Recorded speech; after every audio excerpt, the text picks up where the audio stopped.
Hello नमस्कार दोस्तों। जो जेट की काउंसलिंग चल रही है उसकी अंतिम डेट थी 5 सितंबर, जिसको चेंज करके और अब कर दिया गया है 7 सितंबर तक, जिसमें आप एक दिन के लिए अपना जो संशोधित है वो कर सकते हैं। यानी कि 8 तारीख के लिए आप जो भी कोई त्रुटि रह जाती है उसको ठीक कर सकते हैं।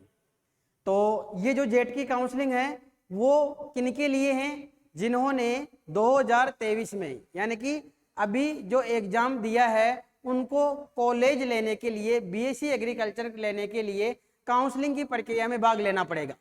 तो इस काउंसलिंग की प्रक्रिया में कैसे भाग लिया जाएगा, इसमें आपको ऑप्शन फॉर्म कैसे भरना है, आपको कौन सी सीक्वेंस रखनी है। यदि आपने ऑप्शन फॉर्म भर दिया है, यदि मेरे बताए हुए तरीके से आप ऑप्शन फॉर्म को करेक्ट करते हो और तो आपको कम नंबर में अच्छी कॉलेज मिलने की संभावना रहेगी।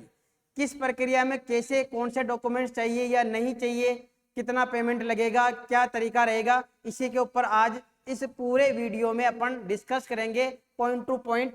तो मैं चलता हूं। जो जेट 2023 एग्जाम जिसने करवाया है वो है एयू जोधपुर, यानी एग्रीकल्चर यूनिवर्सिटी जोधपुर। इन्होंने एक नोटिस जारी किया है जिसमें बताया गया है जेट 2023 के विकल्प आवेदन यानी ऑप्शन फॉर्म भरने की अंतिम तिथि को कितना कर दिया गया है? 7/9/2023 रात्रि 12 बजे तक। 7 तारीख के रात के 12 बजे तक आप ऑप्शन फॉर्म भर सकते हैं। 8 तारीख को क्या कर सकते हो, यानी कि 7 तारीख के बाद में 8 तारीख को यानी एक दिन के लिए आप उस फॉर्म में करेक्शन कर सकते हैं। करेक्शन का मतलब है आपने जो सीक्वेंस भरी है कॉलेजों की, उस सीक्वेंस को आप ऊपर नीचे कर सकते हैं, उनकी सीक्वेंस बदल सकते हैं, किसी कॉलेज को जोड़ सकते हैं, किसी कॉलेज को हटा सकते हैं। तो इसी के ऊपर डिस्कस करेंगे अब अपन कैसे क्या प्रक्रिया है इसकी।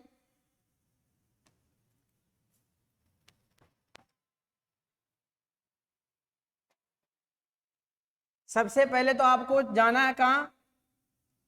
एयू जोधपुर। इस वेबसाइट पे जाना है। इसके बाद में जाना है जेट 2023 की ऑफिशियल वेबसाइट पे जाना है। वहां आपको अपना आईडी और पासवर्ड लगा के लॉगिन करना है।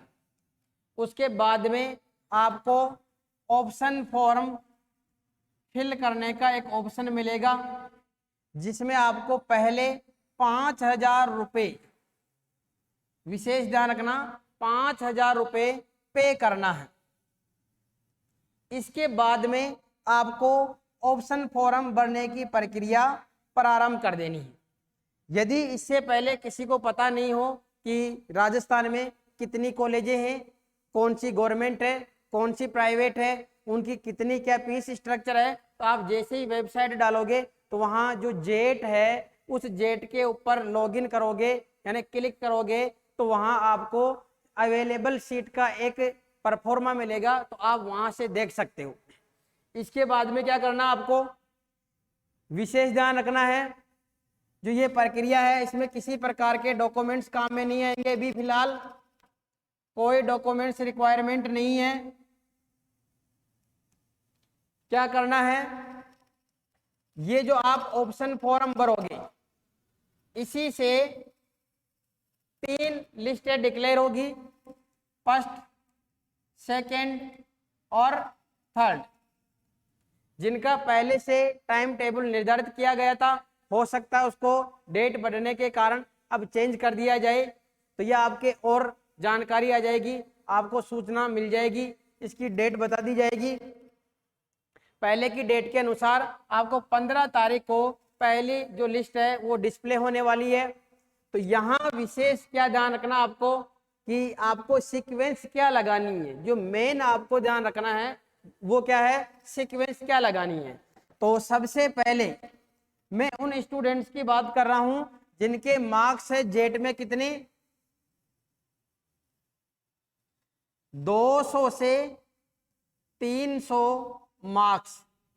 और ये स्टूडेंट यदि यूनिवर्सिटी की संभावनाएं लेना चाहते हैं तो इनको क्या करना होगा, इनको सबसे पहले जो 5 यूनिवर्सिटी है, मेन यूनिवर्सिटी है, उनके कॉलेजों को सेलेक्ट करना है। जिसमें बात कर रहे हैं अपन उदयपुर, उदयपुर में है आरसीए कॉलेज, बीकानेर, बीकानेर में है college of agriculture, Jobner college of agriculture, Jodhpur और कोटा। यहां जो सीट है वो 2 प्रकार की है, एक है नॉर्मल और एक है पेमेंट। इन सभी में जो सीट है वो 2 प्रकार की है, एक है नॉर्मल और एक है पेमेंट। नॉर्मल पेमेंट का क्या इश्यू है, नॉर्मल सीट के ऊपर जो निर्धारित फीस है वो लगेगी, एक्स्ट्रा फीस नहीं लगेगी। पेमेंट सीट का मतलब है नॉर्मल जो फीस है उस फीस के साथ में आपको एक्स्ट्रा फीस भी पे करनी पड़ेगी प्रत्येक वर्ष, उसको करें पेमेंट सीट यानी कि डोनेशन सीट। लेकिन आपको इसके लिए इस काउंसलिंग प्रक्रिया में भाग लेना जरूरी है। पहली बात तो यहाँ क्या करें, सबसे पहले तो वो नॉर्मल सीट को सिलेक्ट करें 1 से 5 सीक्वेंस में, उसके बाद में 5 से 10 की सीक्वेंस में वो इन पेमेंट सीट को सिलेक्ट करें। आपकी सीक्वेंस हो गई 1 से 5 तक नॉर्मल, 5 से 10 तक आपके पेमेंट सीट। इसके बाद में 11 से लेके और जितनी गवर्नमेंट कॉलेज है, जो गवर्नमेंट कॉलेज है इनको सेलेक्ट करें। इसके बाद में जो गवर्नमेंट कॉलेज है 11 से लेके क्या करना है, गवर्नमेंट कॉलेज सेलेक्ट करने हैं। गवर्नमेंट कॉलेज सेलेक्ट करने के बाद में कौन सी कॉलेज सेलेक्ट करें, लगभग 50 तक आपको गवर्नमेंट कॉलेजें मिल जाएगी। इसके बाद में गवर्नमेंट कॉलेज में जो पेमेंट सीट है, पेमेंट सीट है इसको सेलेक्ट करें। इसके बाद में यदि कोई एडमिशन लेना चाहता है तो फिर वो क्या करें, प्राइवेट कॉलेज को सेलेक्ट करें, जहां की फीस आपको सीट मैट्रिक्स में आसानी से अवेलेबल हो जाएगी। तो यहां फायदा क्या है, जिनके नंबर 200 से 300 आते हैं उनके माइंड में दोनों चलता है कि वो कैंपस मिल सकता उनको या नहीं मिल सकता, या फिर गवर्नमेंट कॉलेज मिल सकती है या नहीं मिल सकती है। 300 के आसपास नंबर है तो वो सोचेगा मेरे को कैंपस मिलेगा या नहीं मिलेगा। यदि कोई छात्र जिसके फीस का कोई इश्यू नहीं है तो उसको पहले ही नंबर पे क्या करना है, कैंपस की जो सीटें हैं उनमें कौन सी सेलेक्ट करनी है, पेमेंट सीट सेलेक्ट करनी है, सीधी की सीधी। यानी जिसके 300 या 300 के आसपास नंबर है तो उसको दूसरा चांस नहीं लेना है। पहले चांस में जो मेन कैंपस है, जो 5 यूनिवर्सिटी है उनकी पेमेंट सीट को सेलेक्ट करना है पहले नंबर पे। दूसरे नंबर पे जो गवर्नमेंट नॉर्मल सीट है उनको सेलेक्ट करना है। जिन स्टूडेंट्स के 150 से 200 नंबर आ रहे हैं इनको गवर्नमेंट कॉलेज के कोई चांसेज नहीं है, इनको कॉलेज नहीं मिल पाएगी।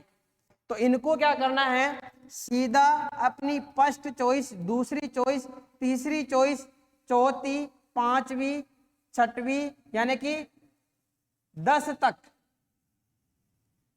तक इनको क्या करना है, प्राइवेट कॉलेज सेलेक्ट करनी है।